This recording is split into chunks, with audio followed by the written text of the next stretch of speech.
To start the week off, ESPN gave the Ravens a 56% chance to win this game.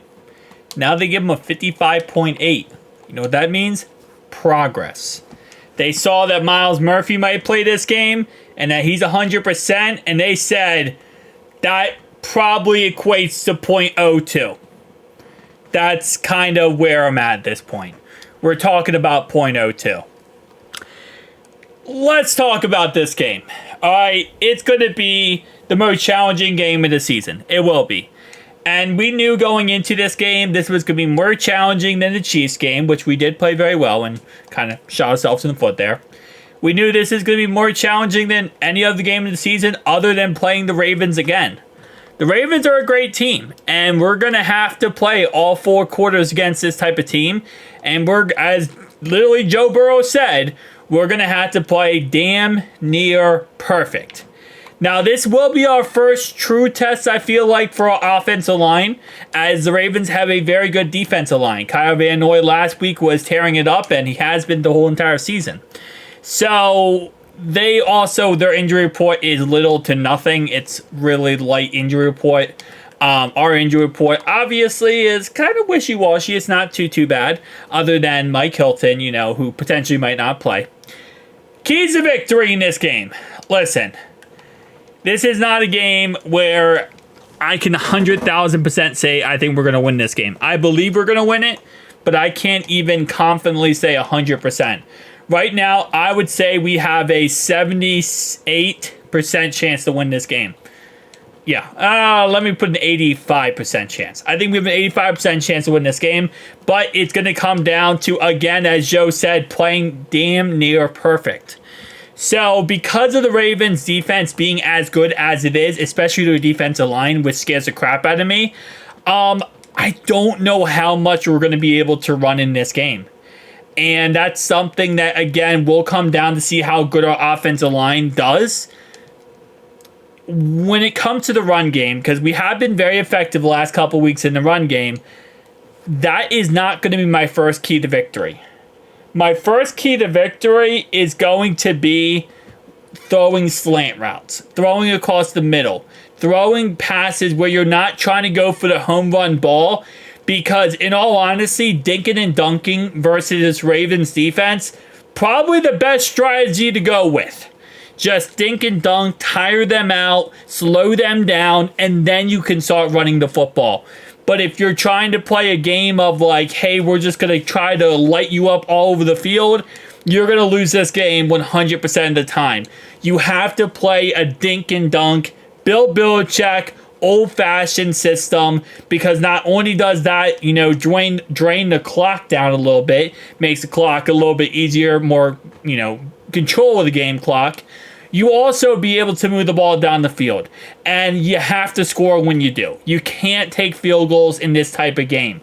Our defense is not good enough to go toe-to-toe with the Ravens and be taking field goals every single game. We have to get our points. We have to score. We have to take advantage of every situation. We get a turnover, we have to score off that turnover.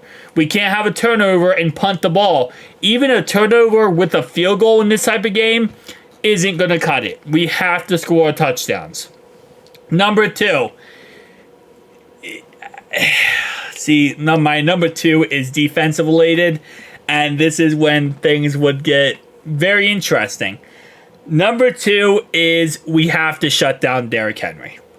And that number 2 is, that's like saying I need to build a NASA experiment. I need to build a NASA, plane or a NASA, whatever, spaceship. Like, it ain't gonna happen. But we need to contain him as much as humanly possible. Listen, their receiving core outside of Zay Flowers doesn't really scare me that much. And I think if we can try to make them as one-dimensional as possible, that's going to be for the best. We already know that they're not going to run Derrick Henry 30 times this game. John Harbaugh has already come out and said they're not going to run Derrick Henry 30 times. And if you watch the last couple games from the Ravens, they have been utilizing Justice Hill a lot. He has been their guy. He's been their guy. They've been kind of, filling in.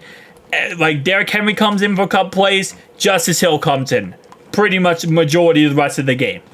And he is their guy who catches the ball. He can also run the ball. And he is very short and nifty. I think we can contain him to some degree. But again, we have to shut down Derrick Henry.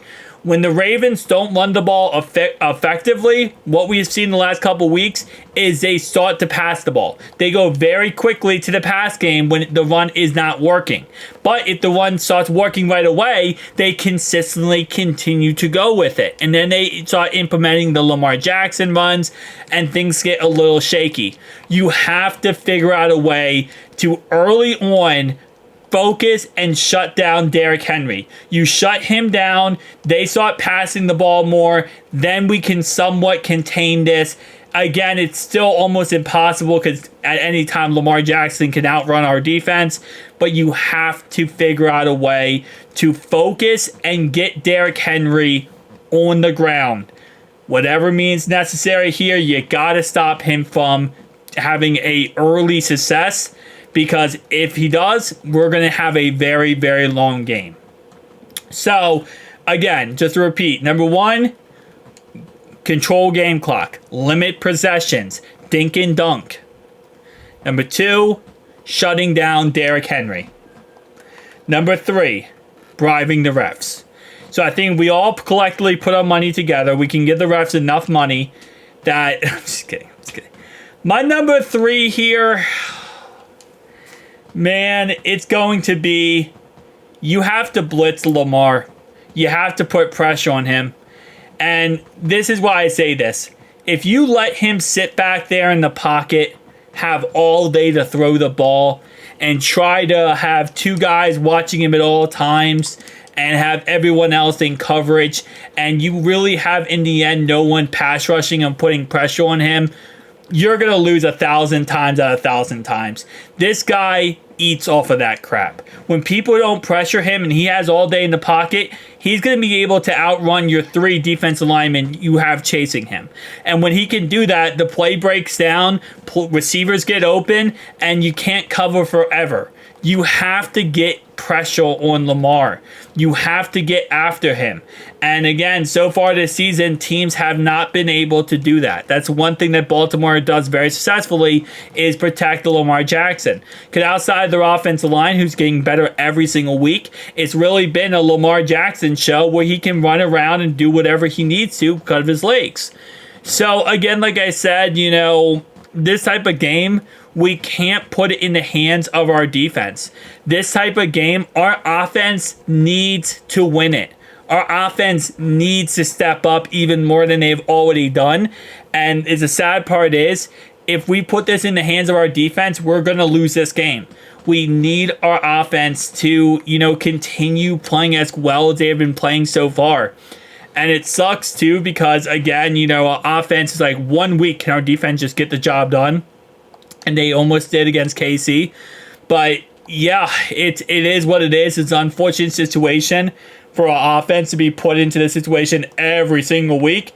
But it is what it is, And until our defense can get going, which I think they're going to get a lot better this week, having back some key players would definitely help. But it's not going to be the end-all, be-all. The Ravens are a great team. And we always struggle against them for a reason. They know how to play us. They know our cards, and they know what we do.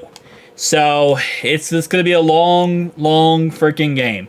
But I will be live Sunday for this game. Make sure you stop by, check it out. I'll see you guys in the next one.